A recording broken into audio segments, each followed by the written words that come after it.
Araceli Gutiérrez desde Justicia. Hola Oscar, Araceli, a toda la audiencia, ¿cómo están?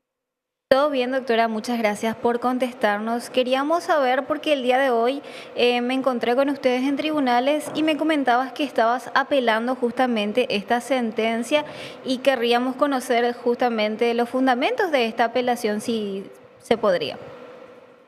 Sí, claro que sí. Bueno, sí, como bien contaste, nos encontramos hace un rato en el tribunal.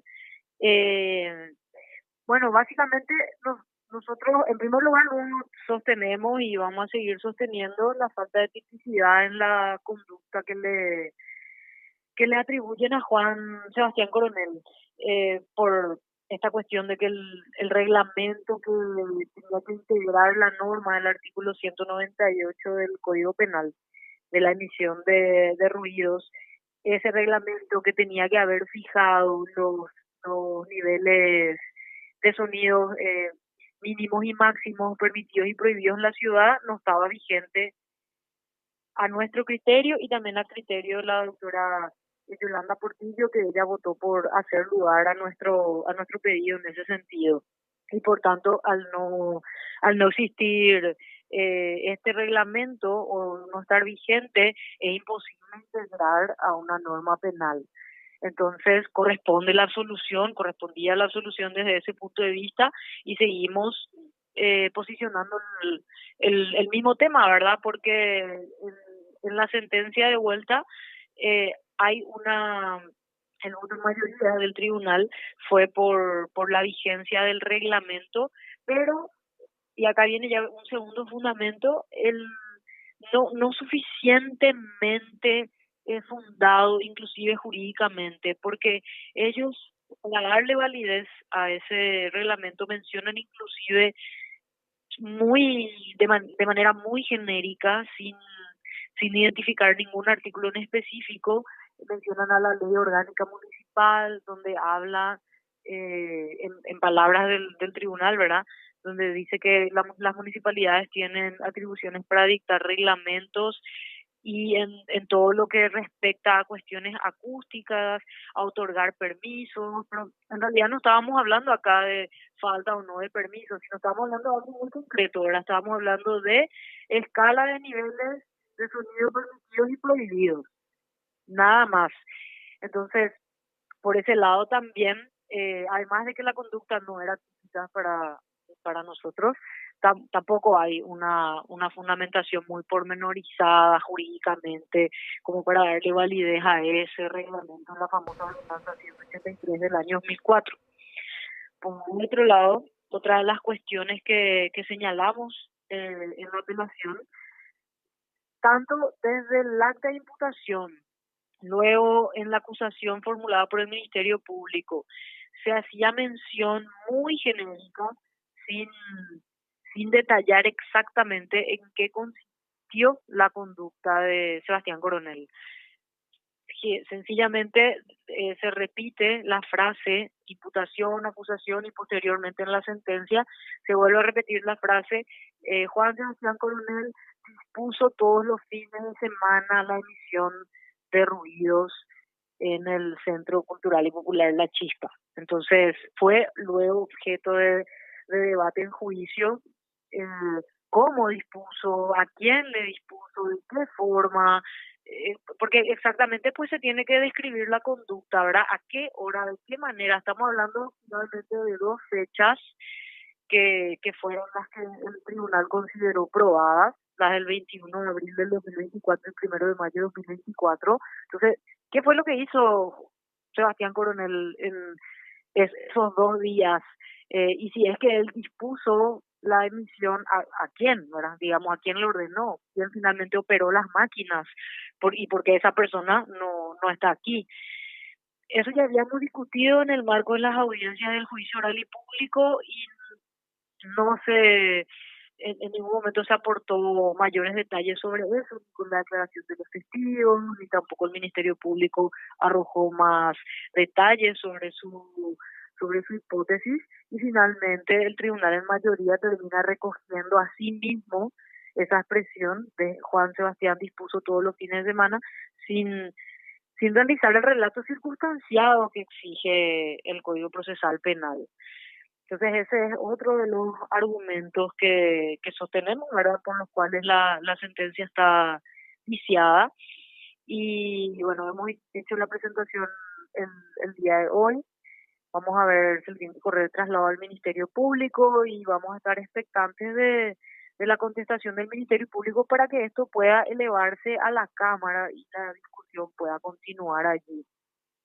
Exactamente, doctora. Sí, nosotros durante el juicio y durante el desarrollo, sobre todo también de las testimoniales, recordamos justamente esos dos aspectos. En primer lugar, lo que tiene que ver con la falta de una reglamentación, obviamente, que fue lo que más llamó la atención. Se aplica una condena con base en una ley que no tenía una forma de medir justamente cuál es la irregularidad, o al menos el hecho aquí, y también Ujú. qué es lo concerniente en la actuación, o sea, qué hizo específicamente el hoy condenado en esta apelación. Ahora, me gustaría volver un poquitito atrás para que nos pueda especificar, así, hacerlo un poco más sintetizado, doctora, de Sí. cuál es la razón por la que fue condenado con relación a la medición de la emisión de ruido, si no había una reglamentación para esa ley que finalmente fue aplicada. Sí, sucede que para el tribunal en mayoría esa ordenanza del año 2004, que es la que reglamentaba la ley anterior, para los dos miembros del tribunal que votaron, digamos, por la validez de esta norma, también lo condenaron usando esa misma norma, a pesar de que en la calificación jurídica, en la parte dispositiva de la sentencia, no se hace mención a ningún reglamento. Está también incompleta la calificación jurídica. Pero su análisis, el análisis que está en la sentencia, es que para clarificar un poco más, nosotros y junto con la doctora Portillo que expuso también esto en su voto, un reglamento nace con la ley porque es su fuente, de allí solamente pueden hacer y muere también con esa misma ley. La ley 1100 del año 97 de polución sonora fue derogada en el año 2020 y la ordenanza 183 del año 2004, de hace 21 años, era la reglamentación de esa ley. Lo que tenía que haber hecho la municipalidad era reglamentar la nueva ley del año 2020, la ley 6390, y no lo hizo porque por el transcurso del tiempo luego se necesita una actualización, ya está luego desfasado, pero no solamente que está desfasada cuestiones técnicas, sino que verdaderamente jurídicamente ese reglamento no puede subsistir si la fuente que es su ley, que es la ley, ¿verdad? La fuente que le hizo nacer ya quedó sin vigencia. Entonces eso es lo que nosotros volvemos a plantear y no es un tecnicismo nomás, parece un tecnicismo, pero en realidad no es así porque hace totalmente a la integración de una norma que es para, imagínense, para condenarle a una persona en este caso. Entonces, insistimos en que esa ordenanza del año 2004 no correspondía, no corresponde su integración con el artículo 198 del Código Penal, porque ese es el reglamento de una ley que ya está derogada. Lo que tenía que hacer la municipalidad era volver a dictar un reglamento. Y el tribunal en mayoría decidió que ese reglamento igual estaba vigente por algunas consideraciones que hicieron sobre la ley orgánica municipal muy genéricas, sin siquiera identificar a qué artículos específicos de la ley orgánica municipal se referían, sino que con una idea eh, genérica, repito, no, valga la redundancia, lo que ellos dicen es que las municipalidades tienen atribuciones de dictar reglamento por un lado y que esas reglamentaciones pueden ser referidas a protecciones acústicas, nada más. No en específico, no estamos hablando de una norma muy específica, estamos hablando de una norma que tiene que establecer límites en decibeles con franja horaria para la emisión de sonidos permitidos y prohibidos en la ciudad. No estamos hablando de algo genérico, es algo muy particular que la ley manda que se haga. Y eso es lo que no se hizo. Entonces, esta discusión es netamente jurídica y digamos que el primer punto de la apelación, ¿verdad? Y como bien decía, en torno a esto giró gran parte del proceso. Y por otro lado, el tema de la autoría, que tampoco en ningún momento se describió exactamente cuál lo que fue la conducta de Juan Sebastián Coronel.